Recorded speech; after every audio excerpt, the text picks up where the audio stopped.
ស្រមោលអតីតកាលរសៀលថ្ងៃអាទិត្យដ៏ស្ងប់ស្ងាត់ខ្យល់រំភើយប៉ះផ្ទៃមុខបន្តិចម្ដងណារ៉ូសអង្គុយនៅកន្លែងកាហ្វេដដែលនាងនិងគេសម្បត្តិតែងតែមកជាមួយគ្នា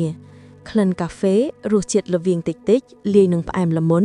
ធ្វើឲ្យនឹកដល់ថ្ងៃចាស់កាហ្វេទឹកដក់គោច្របល់មួយកែវជាភេសជ្ជៈដែលសម្បត្តិតែងតែបញ្ជា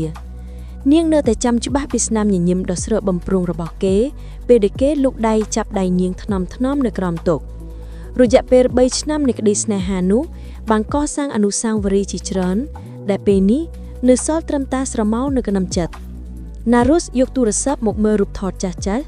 រូបថតដែលនាងផ្អែកលើស្មារបស់គេនៅមាត់សមុទ្ររូបថតពេលទៅដើរលេងនៅភ្នំគូលែនរូបថតពេលញ៉ាំការ៉ាំជាមួយគ្នាក្នុងថ្ងៃខួបកំណើតទឹកភ្នែកមួយដំណក់រមៀលចុះមកលើថ្ពាល់ពេលឃើញរូបចុងក្រោយដែលជាស្នាមថើបដ៏ផ្អែមល្ហែមមុនពេលបែកគ្នាមូលហេតុនៃការបែកបាក់គឺដោយសារតែការយល់ច្រឡំនិងមោទនភាពណារ៉ូសជាអ្នកស្នើសុំបែកមុនព្រោះតែឃើញសារសង្ស័យមួយនៅក្នុងទូរស័ព្ទរបស់គេសម្បត្តិបានព្យាយាមពន្យល់ប៉ុន្តែនាងមិនស្ដាប់ណារ៉ូសបងសុំអង្វរអូនកុំធ្វើបែបនេះសម្បត្តិនិយាយទាំងទឹកភ្នែកក្នុងថ្ងៃនោះខ្ញុំធុញទ្រាន់នឹងការសង្ស័យខ្ញុំមិនចង់លឺអ្វីទៀតទេយើងចប់ត្រឹមនឹងទៅនាងតបដោយទឹកមុខរឹងមាំទាំងបេះដូងឈឺផ្សាពេលនេះនាងទើបដឹងថាការសម្រេចចិត្តដ៏លឿនរហ័សនោះបានធ្វើឲ្យនាងបាត់បង់អ្វីដែលល្អបំផុតក្នុងជីវិតគេមិនបានក្បត់នាងឡើយសារនោះគ្រាន់តែជាការងារប៉ុណ្ណោះនាងសោកស្ដាយតែអ្វីហួសពេលទៅហើយរំពេចនោះសំឡេងមួយបានលាន់ឮឡើងសុំទោសទុកនេះមានគេអង្គុយហើយមែនណារុសងើបមុខមើលហើយបេះដូងរបស់នាងក៏លោតខុសចង្វាក់គឺសម្បត្តិ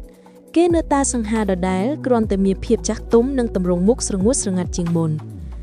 សម្បត្តិនាងសឹបតិចណារុសអូនគេភ្ញាក់ផ្អើលយ៉ាងខ្លាំង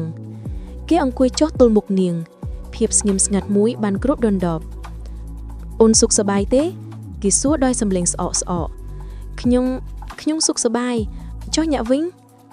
បងដូចគ្នាគេសម្លឹងមើលកែវកាហ្វេទឹកដោះគោច្របល់របស់នាងហើយញញឹមបែបល្វីងយូរចត់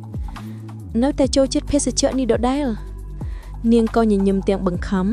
នាងចង់និយាយថាខ្ញុំនឹកញាក់ណាស់ចង់និយាយថាខ្ញុំសុំទោសចំពោះកំហុសរបស់ខ្ញុំតែពាក្យទាំងនោះជាប់គាំងនៅបំពង់កបងទៅមិនហើយណារ៉ូសគេក្រោកឈរទៅរីករាយដែលបានជួបអូនម្ដងទៀតណារ៉ូសមើលខ្នងគេដើរចេញទៅទឹកភ្នែកស្រក់ចូលមកទៀត